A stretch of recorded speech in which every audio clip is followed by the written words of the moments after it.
لاہور میں فورسز پہنچ گئی ہیں. لاہور پہ تو انہوں نے ویسے سی پورٹ بھی بنا دیا تھا, لیکن اینی ویز اس کے ساتھ ساتھ انہوں نے یہ بھی کہنا شروع کر دیا جناب کہ کراچی کے اندر فورسز پہنچ گئی, اور اسلام آباد میں جناب کانسٹیٹیوشن ایونیو پہ فورسز پہنچ گئی. See start living in the real world, so grow up. I would say one thing more, کہ آپ نے پہلے بھی مجھے ٹارگٹ بنایا, انڈین میڈیا نے, سوشل میڈیا نے. یہ بھی ایک جو ایکسرسائز ہے نا, یہ بہت پرانی ہو چکی ہے. سو اس سے بھی باہر نکلیں. میں بار بار کہتا ہوں, ایک مرتبہ پھر کہتا ہوں یہاں پہ, کہ انڈیا کے لوگ اور پاکستان کے لوگ, بھارت کے لوگ, پاکستان کے لوگ ایک دوسرے کے ساتھ رہنا چاہتے ہیں, اچھے تعلقات رکھنا چاہتے ہیں, مل جل کر رہنا چاہتے ہیں, لیکن اس طرح مت کریں. ایک ونڈو آف اپرچونٹی جو ہوتی ہے اس کو کھلا رکھیں, تاکہ آئندہ ہم ایک دوسرے کے سامنے جب بھی بیٹھیں تو ایک دوسرے کی آنکھوں میں آنکھیں ڈال کر بیٹھ سکیں. میں آج بات کرنا چاہوں گا کشمیر پر بھی, اور کشمیر کے پرائم منسٹر جو ہیں فیصل ممتاز راٹھور صاحب بھی میرے ساتھ موجود ہوں گے, مگر پہلے میرے ساتھ موجود ہوں گی ڈاکٹر ہما بقائی صاحبہ, جنرل سمریز سالک صاحب, اور ڈاکٹر رسول بخش صاحب میرے ساتھ موجود ہوں گے. جنرل صاحب اگر اجازت ہو تو خاتون سے شروع کر لوں, کوئی پرابلم تو نہیں ہے؟ Ladies always first. چلو بڑی مہربانی تاڑی سر, ویسے بھی خاتون نو کدھر گلا شکوا نہ ہوئے ساڑھے کو. لیکن اینی ویز ڈاکٹر صاحبہ, آج مجھے آپ سے گلا شکوا ہے, آپ کے پارٹیسپینٹس مجھے لگ گیا بھاگ گئے ہیں, آپ نے مجھے 11th آور پہ لائن اپ کیا.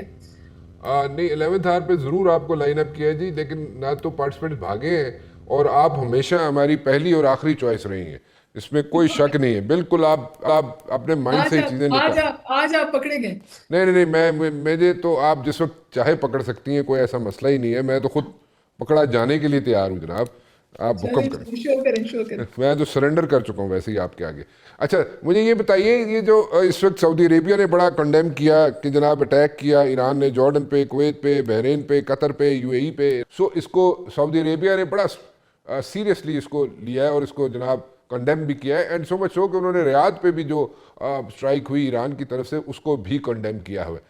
تو یہ ڈونٹ یو تھنک کہ Iran is losing its footage, اپنی جو فوٹیج ہے اس کو لوز کر رہا ہے ایران. اور میں نے پہلے بھی عرض کی تھی کہ جناب جہاں پہ اسرائیل بیٹھا ہو, جہاں پہ جناب امریکہ بیٹھا ہو, اور وہ اسٹرائکس کرے, اور وہاں پہ یہ کہا جائے کہ کوئی ڈفرینس میک کرے گا ایران یا وہاں پہ سسٹین کر سکے گا, it's gonna be very very difficult, مشکل ہو جاتا ہے. سو وہ آپ اب آئندہ آنے والے دنوں میں کیا دیکھتی ہیں؟ ٹھیک ہے, اب تو آیت اللہ علی خمینائی کی بھی ڈیتھ ہو گئی, کچھ آرمی کی ہائی کمانڈ ٹیئر 1 کے لوگوں کی وہاں پہ ڈیتھ ہو گئی, سب لوگ اسٹیپ بائی اسٹیپ جناب وہاں پہ جا رہے ہیں. سو ابھی ایران کتنا عرصہ زیادہ سسٹین کر سکے گا؟ کیا وہاں پہ ریجیم چینج فوری طور پہ ہو جائے گی, یا ابھی بھی it will take some time? جی ڈاکٹر صاحبہ. دیکھیے اس بات میں تو کوئی شک نہیں ہے کہ ایران اپنی کمزور ترین پوزیشن پر ہے, اور ایران کی اس کمزوری کا فائدہ اٹھاتے ہوئے امریکہ اور اسرائیل نے 7 اکتوبر کے مومنٹم کو استعمال کرتے ہوئے یہ اٹیک کیا ہے. لیکن اس کے ساتھ ساتھ کچھ اور زمینی حقائق بھی ہیں. اگر میں آپ کا سوال وہاں سے شروع کروں کہ سعودی عربیہ, تو سعودی عربیہ کے بارے میں مڈل ایسٹ میں بھی یہ ڈبیٹ ہے کہ یہ کوئی پتہ نہیں کہ سعودی عربیہ اس وقت امریکہ کے ساتھ تھا یا نہیں تھا اس اٹیک کے حوالے سے. دوسری بات یہ کہ اگر آپ کمپیئر کریں گلف سٹیٹس کے اور جو ریاض پہ حملہ ہوا ہے, اس میں اگر آپ توازن کریں یا کمپیئر کریں, تو جس طرح وہ دبئی کو ہٹ کر رہے ہیں, جس طرح وہ تل اویو کو ہٹ کر رہے ہیں, جس طرح وہ دوحہ کو ہٹ کر رہے ہیں ایرانیئنز, وہ اس طرح سعودی عرب کو ہٹ نہیں کر رہے ہیں. سعودی عرب نے بہرحال اپنا ویٹ اس وقت ایران کے برخلاف سو ٹو سے ڈالا ہے, اور ایران کا پوائنٹ آف ویو یہ ہے کہ جو امریکن انٹرسٹ ہیں یا امریکن بیسز ہیں, اب وہ ہمارے لیے جسٹیفائڈ ٹارگٹس ہیں. تو یہ ایک اس وقت سمجھیے ڈیولپنگ سٹوری ہے, اور آگے جا کے دیکھنا ہے کہ کس طور بنتی ہے. عراق از اینگری, عراق میں اس وقت پروٹیسٹ ہے امریکن ایکشن کے حوالے سے, اور اس سے بھی زیادہ جو اہم بات ہے وہ یہ کہ اگر ریجیم چینج سوٹو سے نہیں ہوتی, جو مجھے ہوتی بھی نظر نہیں آتی, تو پھر امریکہ کے لیے بالخصوص اور اسرائیل کے لیے بھی اس اٹیک کو جسٹیفائی کرنا بہت مشکل ہو جائے گا. امریکہ نے بھی کانگریس کی جو کانسٹیٹیوشنل فریم ورک ہے اس سے باہر آ کے یہ اٹیک کیا ہے. جس طرح کے لوگ, جس طرح کا کراؤڈ بغیر کسی موبلائزیشن کے خامنہئی کے اس کے لیے نکلا ہے مارننگ کے لیے, وہ انپریسیڈنٹڈ ہے. اگر وہاں پہ کوئی اینٹائی ریولوشن یا اینٹائی ایگزسٹنگ ریجیم سینٹیمنٹ ہے بھی, تو میرا خیال ہے کہ وہ اس وقت اوور شیڈو ہو جائے گا. اچھا اور اس وقت ایک اور اہم ڈیولپمنٹ ہے یا بات ہے، کیونکہ ہم تو سب ویسٹرن میڈیا سنتے ہیں نا، بہت کم ہمیں دوسری آواز سننے کو ملتی ہے. میرا خیال ہے Al Jazeera is the only one جو شاید کچھ آبجیکٹو کوریج کر رہا ہے. تو آپ یہ بھی تو دیکھیں نا کہ لوگوں کے سامنے لیبیا کا حال ہے.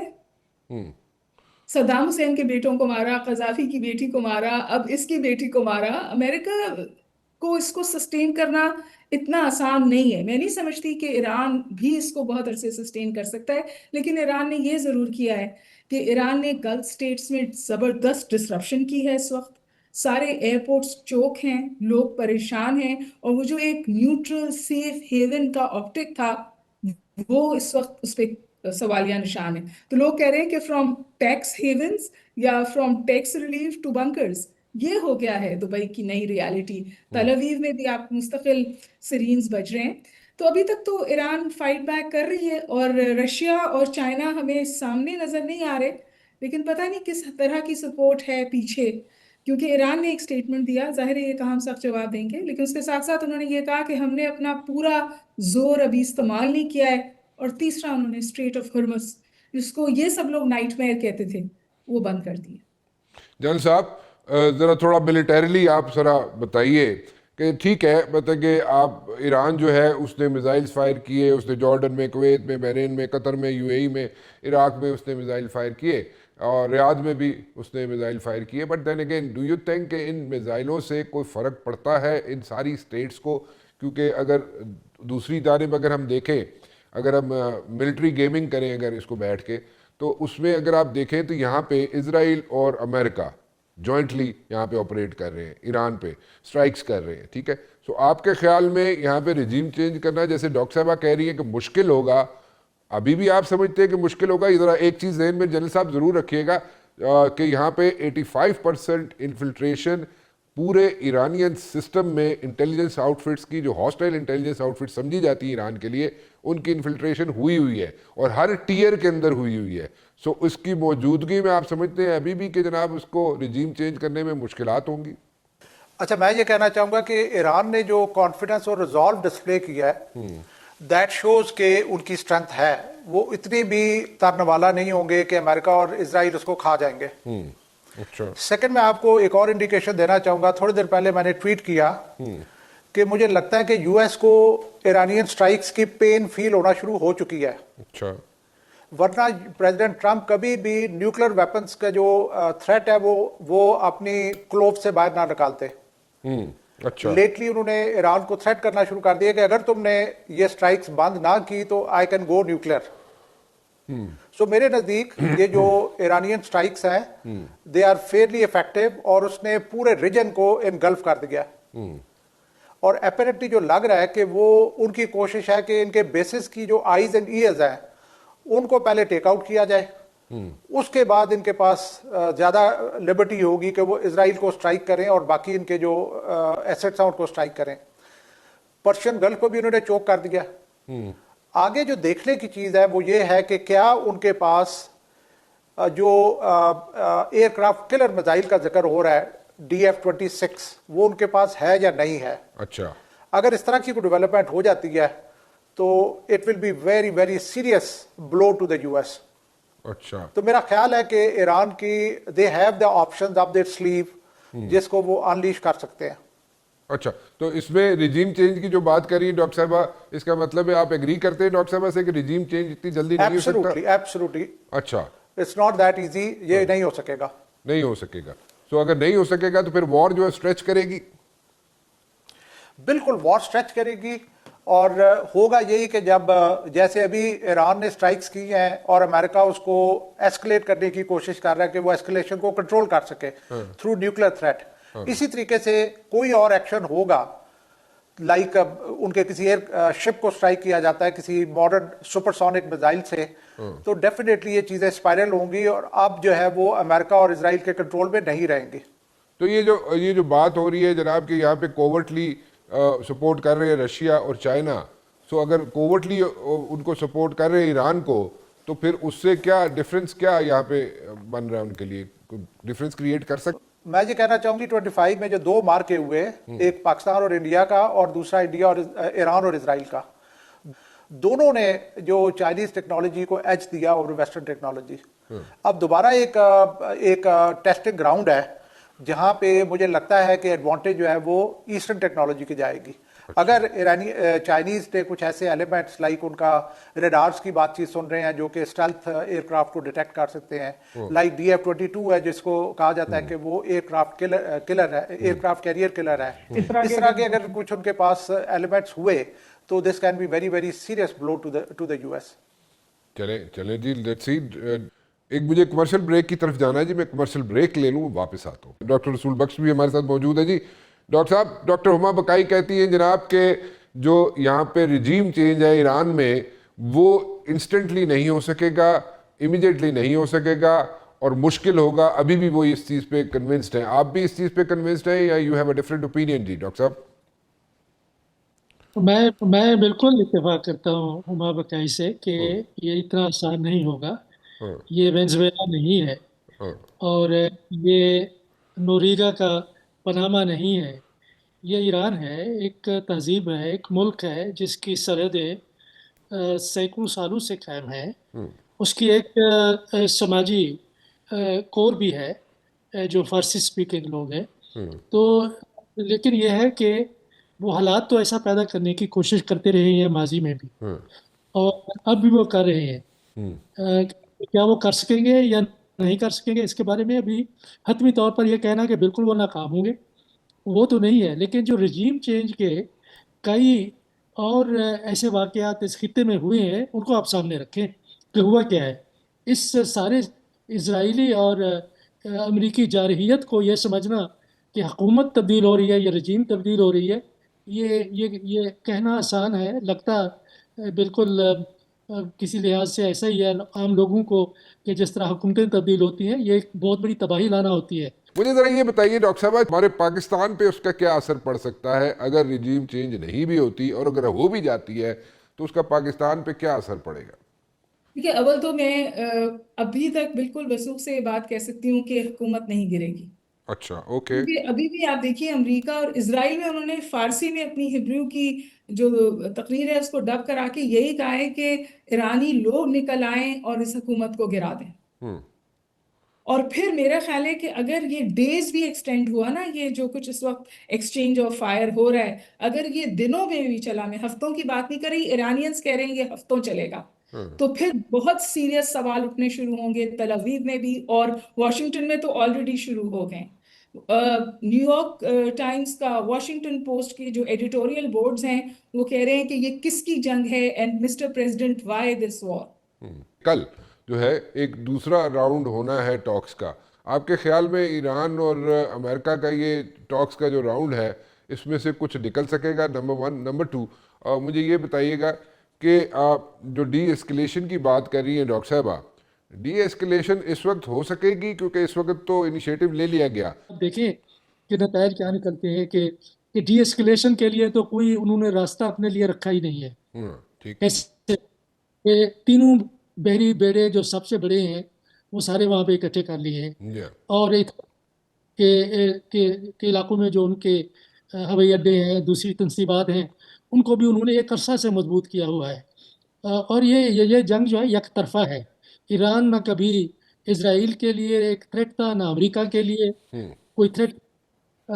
ان کی خارجہ پالیسی کے بارے میں سوالات اٹھائے جا سکتے ہیں جو اٹھائے جاتے رہیں گے, اٹھائے جاتے رہیں گے, لیکن یہ کوئی خطرہ نہیں تھا.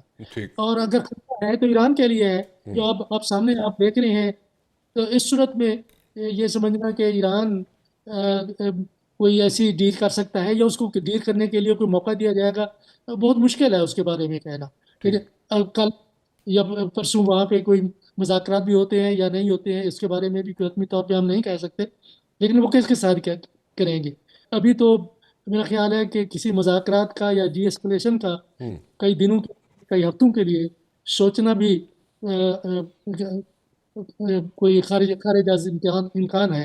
تو اس کے بارے میں نہیں سمجھتا کہ سوچنا چاہیے. دعا کرنی چاہیے کہ حالات بہتر ہوں, لیکن مجھے بہتر ہوتے ہوئے نظر نہیں آ رہے. گاٹ یور پوائنٹ جی, گاٹ یور پوائنٹ. ڈاکٹر صاحب آپ ویری کوئکلی ایک چیز بتائیے گا, 80% تیل جو ہے چائنا ایران سے لیتا ہے. وینزویلا والی کہانی تو ختم ہوگی, وہاں سے تیل تو آنا جانا بند ہو گیا چائنا کے لیے. اب یہ ایک مسئلہ بنتا جا رہا ہے چائنا کے لیے, یا چائنا کوئی دوسرے ایوینیوز تلاش کرے گا؟ کیونکہ اوورٹلی تو چلے ٹھیک ہے چائنا سپورٹ کر رہا ہوگا ایران کو، لیکن رشیا بھی کیا سپورٹ کرے گا اوورٹلی یا کوورٹلی، کیونکہ وہ انگیج ہے ایک جگہ پہ یوکرین میں. سو وہ کیا دوسرا یہاں پہ محاذ کھولنا چاہے گا رشیا بھی اوپنلی آ کے؟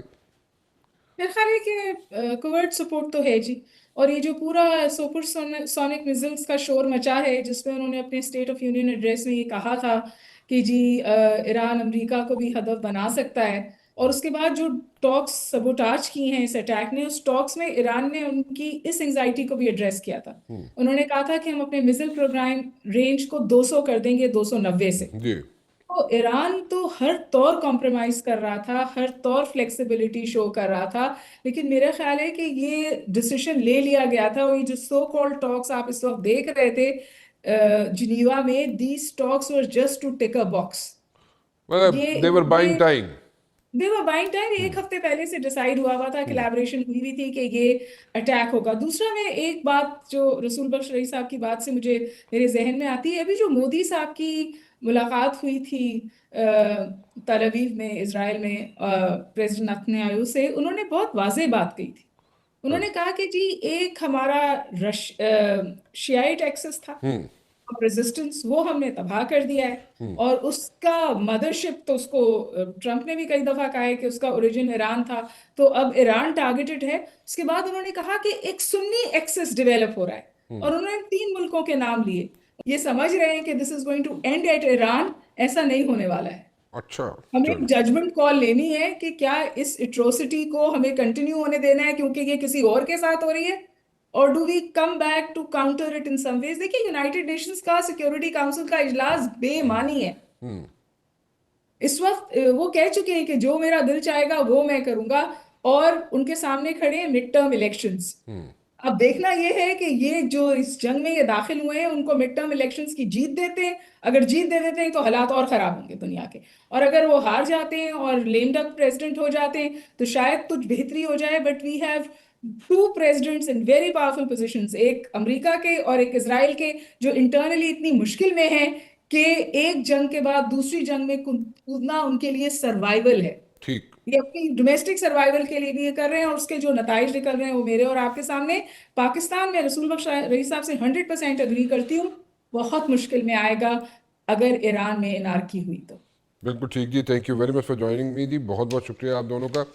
ایک بریک کی طرف چلتا ہوں جی. بریک کے بعد واپس آؤں گا تو میرے ساتھ موجود ہوں گے جناب آزاد کشمیر کے پرائم منسٹر فیصل ممتاز راٹھور صاحب. ذرا کشمیر کے حالات کیا ہیں، اور 100 دن جو گزرے ہیں، پچھلے 100 دن جو پرائم منسٹر فیصل ممتاز راٹھور نے گزارے ہیں ایز اے پرائم منسٹر، اس میں انہوں نے آزاد کشمیر میں کیا کیا اور کیا ہونے جا رہا ہے ان دا ڈیز ٹو کم. ایک چھوٹی سی بریک کے بعد میرے ساتھ موجود ہے جناب پرائم منسٹر آزاد کشمیر فیصل ممتاز راٹھور صاحب. فیصل صاحب، what exactly is happening with you? پہلے تو تاڑے پرسنل سینٹرک میں گل کر لوا. You know it seems as if you had been like up all night, اور you got like eye bags, اور you are hardly in Islamabad. Most of the times you are like over there in Azad Kashmir. So is there like a hectic job? Is this prime ministership is a hectic job یا کیا ہو کیا رہا ہے آپ کے ساتھ؟ رانا صاحب، جب یہ ہم نے فیصلہ کیا تھا نا حکومت بنانے کا، تو میں نے اس وقت بھی کہا تھا کہ یہ ہم نے حکومت نہیں لی بلکہ ایک ذمہ داری لی ہے، اور اس ذمہ داری کو نبھانا شاید اتنا آسان نہیں تھا، نہ ہے. اس کے لیے دن رات ہمیں جاگنا بھی پڑتا ہے، صبح شام ہمیں بھاگنا بھی پڑتا ہے، لوگوں کے درمیان بھی موجود رہنا پڑتا ہے، اور ہر وقت اپنے آپ کو ہر چیز سے اویئر بھی رکھنا پڑتا ہے، اور یقیناً یہ آسان کام نہیں تھا. اور اسی وجہ سے شاید 19 گھنٹے ہم کام بھی کر رہے ہیں، اور اس کے اثرات آپ کو شاید کہیں میری آنکھوں اور چہرے میں نظر آ رہے ہیں میرے خیال میں. اچھا، تو کیا what exactly are you doing وہاں پہ؟ کیا مطلب یہ ایک بڑے شارٹ سپین کے لیے آپ وزیر اعظم بنے ہیں، اور obviously ایک 100 دن آپ کے گزر گئے ہیں، 100 days have gone. اور in these 100 days, if we talk about these 100 days, تو آپ نے ان 100 دنوں میں کیا کیا ہے وہاں پہ؟ ذرا تھوڑا سا بتائیں تو صحیح ہمیں. ہماری جو پہلی ترجیحات ہے وہ عوام کے اعتماد کو بحال کرنا ہے، چونکہ ریاست کے اندر جو بے یقینی کی کیفیت تھی وہ ایسی تھی کہ کسی کو یہ سمجھ نہیں آ رہا تھا کہ چیزوں کو اب کس طرح سے واپس نارملائز کیا جا سکتا ہے. تو میں نے سب سے پہلے پرائم منسٹر کے حلف اٹھانے کے ساتھ ہی لوگوں کو یہ کہا کہ یہ حکومت یہ نمائندگان یہ آپ کے ہیں، آپ کے لیے ہمارے دروازے کھلے ہیں، اور ہر وہ معاملہ جو عوام کی فلاح کے ساتھ، لوگوں کے مسائل کے ساتھ جڑا ہوا ہے، حکومت آزاد کشمیر کی طرف سے کوئی تاخیر نہیں ہوگی۔ ہم نے اپنی پہلی ابتدائیہ سپیچ میں ہی، تقریر میں ہی جو میں نے کی تھی اس پرائم منسٹر بننے کے موقع پر، میں نے اسی میں کچھ ایسے اعلانات کیے جو کہ عوام کے لوگوں کے ساتھ، عام آدمی کے ساتھ جڑے ہوئے تھے، اور اس کے بعد ہم عوام کے درمیان میں گئے، لوگوں کے اندر گئے، اور ہم نے پھر آہستہ آہستہ ہر اس ایشو کو ایڈریس کرنا شروع کیا کہ جس کی وجہ سے ریاست کے اندر بے چینی تھی۔ اور یہ اللہ کا بڑا فضل ہے، میں آپ کو بتاؤں کہ جس طرح کی صورتحال تھی، اس صورتحال کا واپس ریورس کرنا یہ ناقابل یقین تھا۔ لوگوں نے انہی جگہوں پر جہاں پر کہیں کسی وقت میں سیاستدانوں کا گزرنا مشکل ہو چکا تھا، وہاں پر 4-4 5-5 گھنٹے رک کر ہمارا استقبال بھی کیا، ہمارا انتظار بھی کیا، پھولوں کی پتیاں بھی نچھاور کیں، اور پھر ہم نے ہر اس معاملے کو جو کہ اس ایکشن کمیٹی کے معاہدے میں بھی شامل تھا، جو عوامی نوعیت کے ایشوز تھے، ان کو بتدریج کیبنٹ کی سطح پر ہم نے اس کو حل کرنا شروع کیا، اور لوگوں کو یہ بات سمجھ آنا شروع ہو گئی کہ جناب یہ جو حکومت ہے یہ اپنا ایک لمحہ بھی ضائع کرنے کو تیار نہیں ہے۔ چونکہ کسی بھی حکومت کا جو آغاز ہوتا ہے، اس کا ٹیک آف ہوتا ہے، اس کو 6 مہینے لگ جاتے ہیں، جسے ہنی مون پیریڈ کہا جاتا ہے۔ ہماری حکومت کی عمر ہی 6 سے 7 مہینے ہے۔ ہم نے یہ کوشش کی کہ اس حکومت کے ایک ایک دن کو یوٹیلائز کیا جائے، اور کوشش کی جائے کہ جہاں عوام کی اعتماد کی بحالی ہو، وہاں پر بہتر گورننس بھی ہو، اور لوگ پھر سے اس نظام پر اعتماد کریں۔ ہمارا اوورسیز کے اندر جو کشمیری ڈائسپورا ہے وہ بہت بڑا ہے، اور وہ کشمیریوں کی ایک بہت بڑی سپورٹ بھی ہے۔ ہم نے اپنے اس اوورسیز کشمیریوں کے اعتماد کو بحال کرنے کے لیے ان کے لیے فوری طور پر عدالتوں کا قیام کیا کیبنٹ نوٹیفیکیشن کے ذریعے، تاکہ ان کے جو لینڈ ریلیٹڈ مسائل ہیں، جو ان کے لیٹیگیشنز ہیں، وہ 90 دن میں حل ہو سکیں۔ ہم نے اوورسیز کمشنر کا فوری طور پر تقرر کیا، اور ہم نے ایک پرائم منسٹر پورٹل کا قیام کیا، اور اس کے بعد ہم نے ایک اوورسیز کانفرنس مظفر آباد کے اندر رکھی، جس میں ہم نے اپنے اوورسیز کے بھائیوں کو یہاں پر بلایا، اور بلا کر کہا کہ آپ کی یہ اپنی ریاست ہے، اور ہم یہ چاہتے ہیں کہ آپ یہاں پر آئیں، یہاں پر کام کریں، یہاں پر انویسٹمنٹ کریں۔ اور اللہ کا شکر ہے کہ اس کا بڑا زبردست فیڈ بیک اس وقت پوری دنیا سے ہمیں ملا ہے۔ ہم نے یہ کوشش کی کہ اس اعتماد کو بحال کرنے کے ساتھ ساتھ اپنی گورننس پر بھی توجہ دیں، اور وہ تمام روایتی جو طرز حکمرانی ہے اس کو چھوڑ کر ہم آج کے جدید دور کے تقاضوں کے مطابق اپنے نوجوانوں کو آگے لے کر چلیں۔ ہم نے آئی ٹی کے شعبے پہ کام کیا، ہم نے ٹورزم کے حوالے سے کام شروع کیا، ہم نے اپنے انڈسٹری کو فوکس کیا۔ یہ وہ چیزیں تھیں جو نگلیکٹڈ تھیں کہیں نہ کہیں کسی نہ کسی حوالے سے، اور ہر حکومت جو بھی آتی رہی وہ چونکہ یقیناً شاید ہم سے بہتر ہی کام کرتے رہے ہوں گے۔ ٹورزم کے حوالے سے میں یہ سمجھتا تھا کہ ریاست کے اندر اس وقت اتنا سکوپ ہے، چونکہ سب سے زیادہ آزاد کشمیر میں ایک ٹورزم کے لیے پوٹینشیل موجود ہے، لیکن وہ آرگنائزڈ نہ ہونے کی وجہ سے ان آرگنائزڈ طور پر ٹورزم یقیناً یہاں پر اس کو فروغ بھی ملا، لوگ آتے بھی رہے، لیکن اس طرح سے ہم اس سے فائدہ یا استفادہ حاصل نہیں کر پائے۔ ہماری حکومت نے اس پہ بھی فوکس کیا، ہم نے اپنی انڈسٹری سیکٹر کو بھی مزید اس کی طرف بھی توجہ دی، جتنے ہمارے چیمبرز ہیں ان سے بات چیت کی، اور ان کے مسائل اور ان کو حل کرنے کے لیے بھی اس کا بھی ہم نے آغاز کیا۔ تو مقصد یہ ہے کہ ہم نے یہ کوشش کی کہ جو 6-7 ماہ کی ہمیں حکومت ملی ہے، جہاں ہم ریاست کے مسائل اور معاملات کو حل کریں، وہاں پر ہم کچھ ایسے نئی روایات یا نئے ایسے راستے بھی بنا جائیں تاکہ اس تسلسل کو آگے قائم رکھا جا سکے۔ اور اللہ کا شکر ہے، میں آپ کو بتاؤں کہ یہ 3 ماہ کی حکومت ہے، یہ جو ہم نے 100 ڈیز کی، آپ نے آج مجھے کہا کہ اس حوالے سے ہم آپ سے بات کریں گے، تو یہ مقصد ہے کہ ہم بار بار لوگوں کو نہ صرف اپنی کارکردگی بتا رہے ہیں، بلکہ اپنے آپ کو لوگوں کے سامنے، میڈیا کے سامنے اپنی خود احتسابی کے لیے رکھ رہے ہیں۔ ہم نے 100 دن کے اندر ریاست کے اندر ہیلتھ کارڈ کا اجرا ہوا، ریاست کو، بینک کو ہم نے شیڈول بنانے کے لیے جو مطلوبہ رقم مہیا کرنی تھی وہ ہم نے 10 ارب فراہم کر دی، اور انشاءاللہ آنے والے چند ماہ میں ریاست کا اپنا شیڈول بینک ہوگا۔ ہم نے یہاں پر تعلیمی بورڈز کا 3 ڈویژنز میں قیام کیا، ہم نے اپنی کیبنٹ کو چھوٹا کیا، محکموں کو آپس میں مرج کیا، عدالتی اصلاحات کے حوالے سے ہم نے کچھ اقدامات کیے۔ ہم نے ہر اس چیز کو ایڈریس کرنے کی کوشش کی، اور یہ کوشش کی کہ یہ جو 6 ماہ کی حکومت ہے، اس کا ایک ایک دن ایسا ہو کہ جس میں ہم اپنی کارکردگی بتا سکیں، جس میں ہم اپنے انیشیٹو لے سکیں۔ اسی لیے آپ کو جو میری آنکھیں جاگتی ہوئی نظر آ رہی ہیں، چونکہ میرے نزدیک یہ جو آج ہمیں موقع ملا ہے، یہ موقع صرف نہیں ہے بلکہ یہ ایک ایسی ذمہ داری ہے، اگر ہم اسے احسن طریقے سے نہ نبھا سکے تو میرے خیال میں ریاست کا یہ جو سیاسی یا پولیٹیکل یہ جو ہمارا ایک نظام تھا، جس کو یہاں تک لانے میں میری نہیں لیکن ہماری ریاست کے ان شخصیات کی، اشخاص کی بہت بڑی قربانیاں شامل ہے کہ جس نے ایک پوری ریاست کا ایک سٹرکچر کھڑا کرنے میں اپنا کردار ادا کیا، تو یہ ایک اب اسی حوالے سے میں یہ سمجھتا ہوں کہ ہم اپنی اس 6-7 ماہ کی جو حکومت ہے اس میں نہ صرف اپنی کارکردگی کو آپ کے سامنے رکھیں بلکہ آزاد کشمیر کے اندر فری اینڈ فیئر الیکشن بھی کروائیں تاکہ جو بھی اگلا نظام آئے وہ بھرپور طریقے سے اپنی ذمہ داریوں کو آگے نبھا سکے. اچھا فیصل صاحب، جب فری اینڈ فیئر الیکشنز کی بات ہوتی ہے تو اس میں ذرا ایک تو یہ سمجھائیں کہ what exactly is happening with the president A J K, and secondly آپ یہ ضرور بتائیے ہمیں کہ دیکھیں جو جوائنٹ ایکشن کمیٹی ہے پچھلے 2-4 روز سے ہم تو یہی سنتے آ رہے ہیں کہ انہوں نے کوئی نام لینا تھا، کوئی نام پچ کرنا تھا، بٹ ایز آف ناؤ ابھی تک کوئی نام ان کی طرف سے سامنے آیا نہیں، اور وہ جس زور شور سے پہلے نظر آتے تھے آپ کی حکومت آنے سے پہلے، that is not there. So what exactly happened or is happening in these two fronts? دیکھیں جہاں تک آپ نے پریزیڈنٹ الیکشن کی بات کی تو سب سے پہلے چونکہ جب یہ حکومت بنی تو اس وقت آزاد کشمیر میں الیکشن کمشنر نہیں تھے، اور الیکشن کمشنر کا جو تقرر ہے اس کا وہی طریقہ کار ہے کہ پرائم منسٹر آزاد کشمیر اور اپوزیشن لیڈر دونوں مل کے چیئرمین کشمیر کونسل جو کہ پرائم منسٹر آف پاکستان ہے ان کو نام بھیجتے ہیں. تو پچھلی حکومت نے چونکہ نام بھیجنے میں کافی تاخیر کر دی، جب ہماری حکومت بنی تو ہم نے فوری طور پر اپوزیشن لیڈر صاحب کے ساتھ 2-3 ملاقاتیں کر کے کنسنسس کے ساتھ 3 نام بھیج دیے، اور ریسنٹلی الیکشن کمشنر کا تقرر ہوا. تو اب یہ پریزیڈنٹ کا جو الیکشن ہے یہ لازمی بات ہے اس کی ڈیٹ اور اس کا جو اگلا اس کے جو پروسیس ہے وہ سارا الیکشن کمشنر صاحب نے کرنا ہے.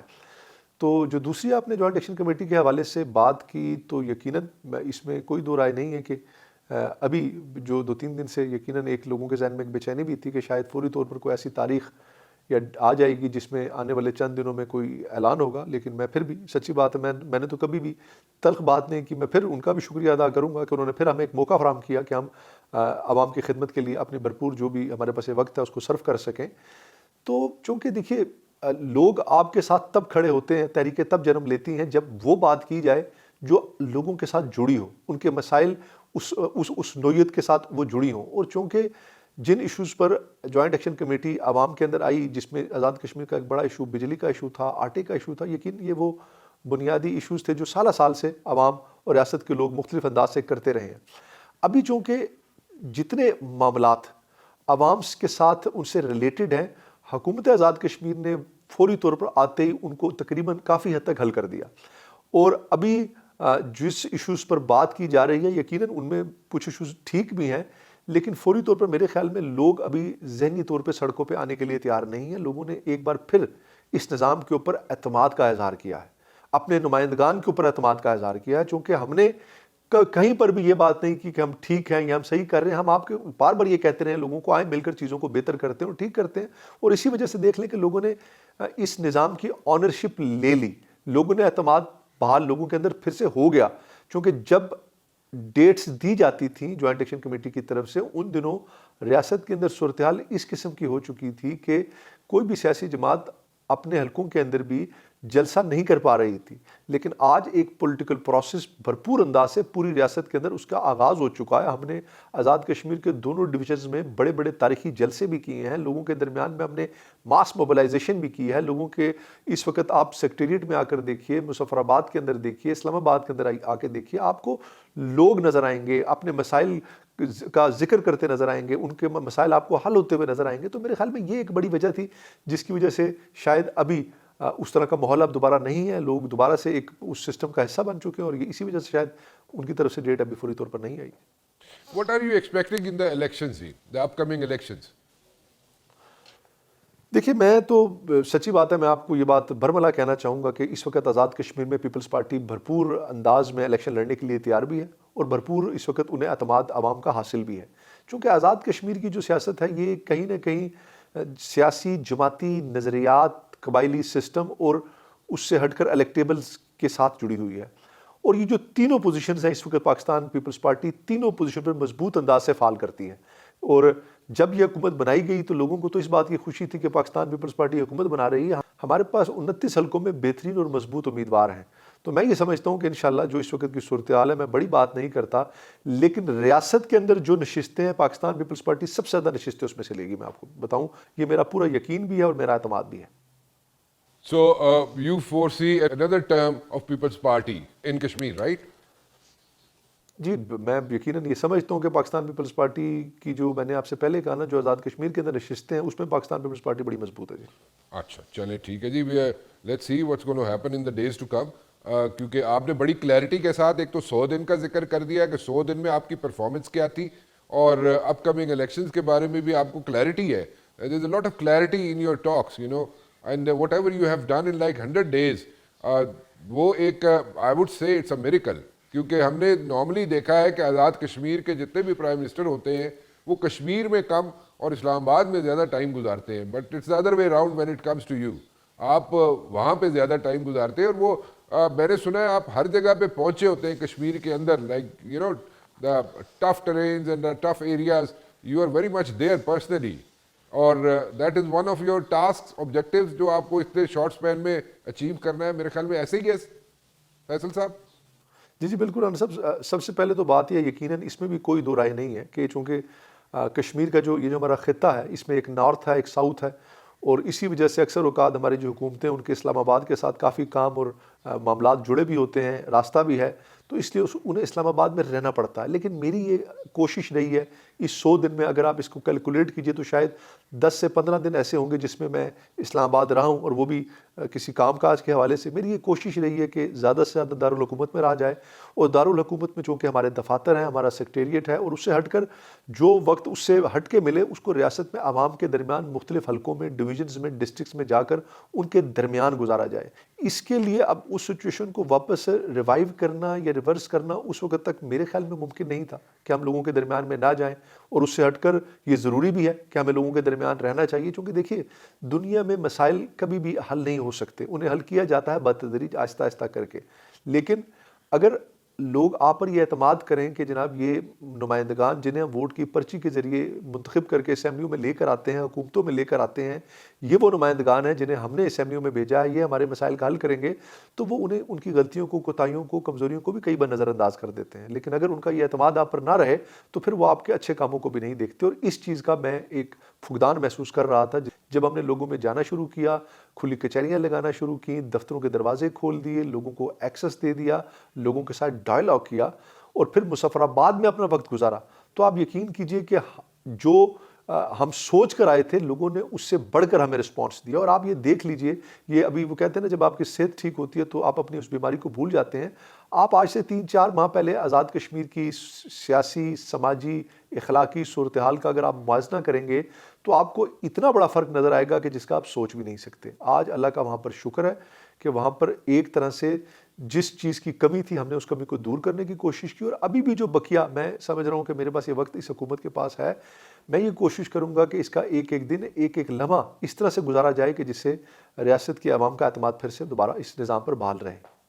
فیصل صاحب, ایز آف ناؤ جو میرے پاس جو انفارمیشن ہے جو ہم نے کلیکٹ کی ہے اس میں تو I can say only 2-3 words for you. Hats off to you because you have done a tremendous job. Thank you, sir. And let's see what's going to happen in the upcoming elections, اور آپ کا باقی جو tenure ہے وہ آپ کیسے مزید اس کو بہتر بنا سکتے ہیں, کیونکہ آج حالات جو ہیں کشمیر کے وہ نہیں ہیں جو آج سے 3-4 ماہ پہلے تھے, کیونکہ آج it's a total different scenario over there and things are very calm and things are heading towards a positive direction. G thank you very much for joining us. بہت بہت شکریہ آپ کا. Thank you sir, thank you. I am running out of time over here. جی فی الحال رانا مبشر کو اجازت دیجیے. اللہ حافظ.